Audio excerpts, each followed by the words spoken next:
Hello everybody, in this video I am going to be making some mixed media cards. It has been ages and ages and ages since I shared any card making on my channel, and I'm going to have 3 mixed media card videos coming up over the next couple of weeks because there's lots of birthdays and events in June that I had to make cards for. So I am going to be using the 13 Arts Blue Magnolia paper pack. I bought mine from Thompson's Craft Supplies. I don't think this particular pack is still in stock. If it is, obviously I'll link it, but there's other 13 Art stuff as well, which I use for the other card videos that, as I said, are going to be coming up over the next few weeks. And they are fabulous, fabulous, and really great value paper packs to use. That probably means I'm now going to have to mark this video as an ad because I am on her design team, but this is not a design team video. This is completely my own project with stuff that I paid for with my own money. Anyways, let's stop talking about boring stuff.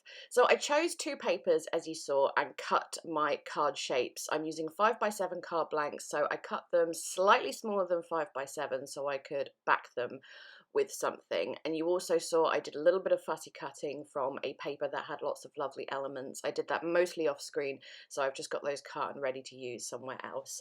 So even though I'm using the same kind of techniques and everything with these cards, they actually end up quite different visually, or at least in terms of colour and overall look. So one, I'm backing here with some copper foiled card. They're both, is it Simply Creative or Dovecraft? I don't know, my mind has gone blank on that, but one of those, I'll try and find links for them. Just, yeah, with the foiled mirror card and the paper that has like a not darker, but more of an earthy toned wood grain, I am backing with the copper colour. And then this paper, which has the black and white stripes and the more sort of modern style, I suppose you could call it, I'm backing that one with hollow card. And as you saw, when I cut the backing card to 5x7, I then just gutted out the centre of it because with speciality card, I know I'm going to use it for something else later on, like die cutting or whatnot. So gutting out the center to use for like another project later on, I just prefer to do to, save the pretty card. So with those stuck on there, I'm going to add a little bit of stenciling. I used a Tim Holtz stencil on the bright moderny card, and then I'm using a Prima stencil, which is like a brick wall with ivy on the more vintagey looking card. I'm going to have to come up with names to refer to them throughout this video. And I used Prima paper paste for the stenciling because it's pretty much my favourite thing to stencil with. And then I'm just going to add a little bit of background stamping on the bluish card. I am going to add like scripty font stamps, and then on this one is like dictionary sort of pages stamps. I think they're both Prima stamps. I'm fairly sure they are. And then I wanted to just add a little bit of colouring to the stenciling. So on the brighter card, I'm adding some gelato, which is in the colour metallic mint, just sort of blending that around the stenciling, highlights a little bit of the stenciling and stuff. And then it took me ages to choose a colour for the other card, but what I decided to do was just take some Distress Oxide in Weathered Wood, which I'd already used around the edges of each paper, and then added water to make a little paint kind of thing, little watercolour, and I'm just painting that on sort of the brickwork area, highlighting bits of the stenciling, and then adding some of it to the other card as well, just to add a little bit of a mix of colours, and it really brings out the stenciling.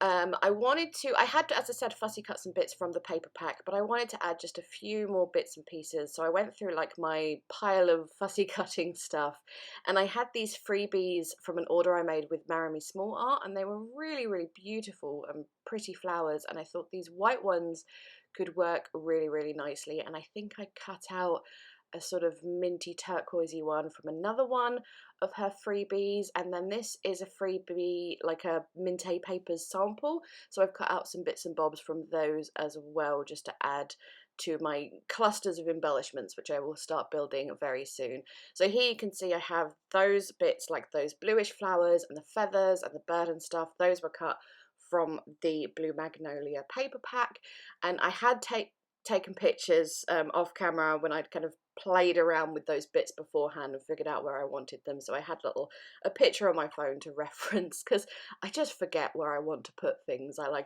figure it out and then I put it aside and do like the stenciling or background work, and then I completely forget where I wanted to put the things. But before I'm putting those down, I'm just taking some white thread, just like normal sewing cotton thread, whatever, bundling little bits up and then sticking them down with a glue gun. So behind all the embellishments and fussy cut pieces and everything, you have all these bits of string poking out, which I know might sound weird, but it adds a lovely texture and a lovely extra layer, and I just really like the look of that.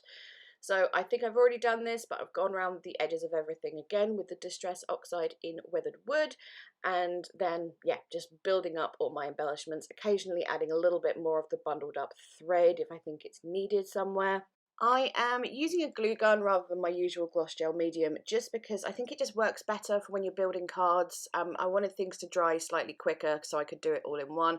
I'm not using any embellishments that are like metal or chipboard or anything like that, so I don't need that super strong gel medium to stick those down. And it also adds more dimension as well when you use a glue gun, because obviously, you know, the way it dries kind of in blobs, that adds more texture.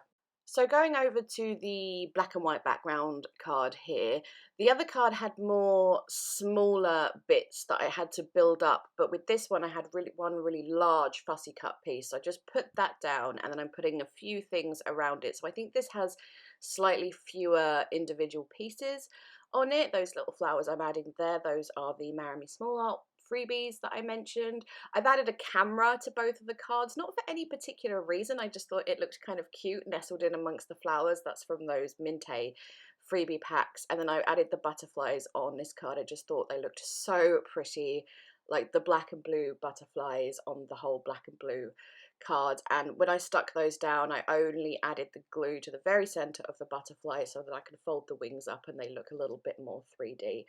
And then on the more vintagey looking card, I just added this tiny little dragonfly piece, which is from Blue Magnolia, the fussy cutting sheet, just because that card was for someone who has a dragonfly tattoo. So I just wanted to add that little, you know, personalized something onto there.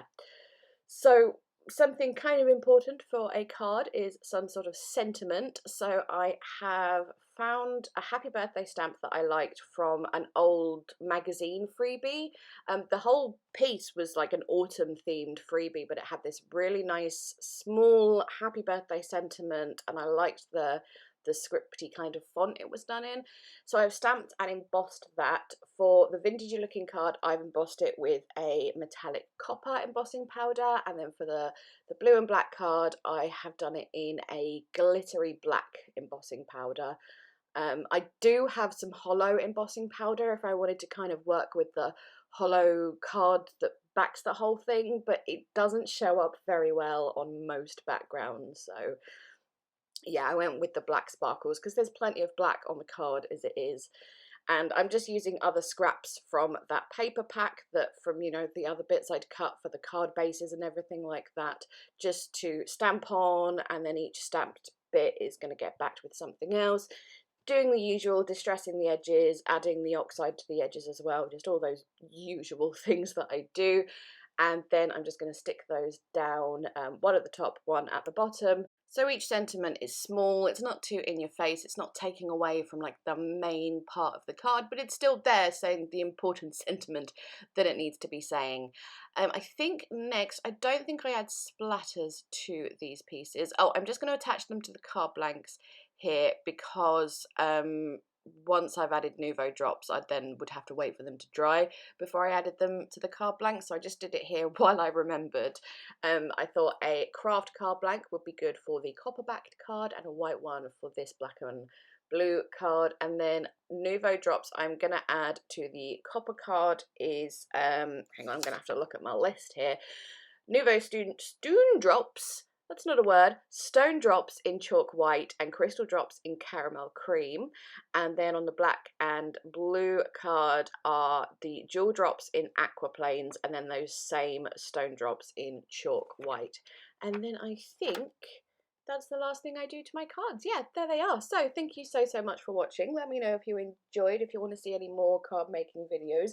Even if you don't, there's 2 more ready to go, so yeah, those will come out at some point. But I think even if you're not a card maker, the same like techniques and stuff can be applied to all sorts of other crafts. So anyways, there we go. Links will be in the description. As always, please leave me a thumbs up if you enjoyed. Chat to me down in the comments. I am now going. Thank you so much again. Bye bye.